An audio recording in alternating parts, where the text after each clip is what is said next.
Hey guys, so I'm back. I just reassembled partially the laptop, and surprise, surprise! It seems like my charger is not fully compatible with this laptop. So what I did, I just took my USB-C meter, which is right here, and then what I did, I just hooked it to the original charger. So as you already saw, my 20 volts are present and the battery is charging. So yeah, let me show you again quickly. So the battery is almost empty, and then I will just plug it, and instantly I have 20 volts. So let me show you too. 20 volts there, and the battery sign is right here. So as I can see, 1.9 amps is charging just fine. So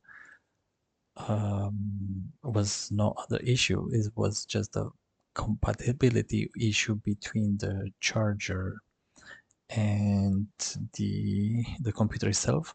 So let me show you exactly what I have. So I have an Anker 100 watts charger, and it was hooked to my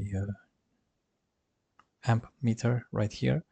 And it seems like there's like a miscommunication between this charger and the laptop. You agree? Okay, it was not the Anker, it was the Ugreen, sorry. So yeah, although it was 100 watts, it was not fully compatible, but not the charger was not negotiating the charging voltage correctly.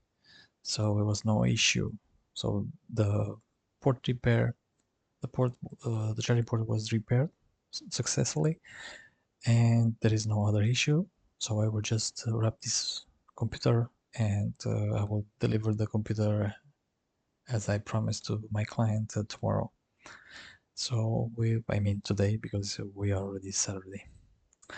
And yeah, so pay attention about the original charger, or if you use you know, a non-original one, although it's like a very good quality one, this might not charge. So keep this in mind. Okay, thank you again. Wish you a pleasant day and night whenever you watch this video. So yeah, see you on the next one. Thanks for watching again, and bye.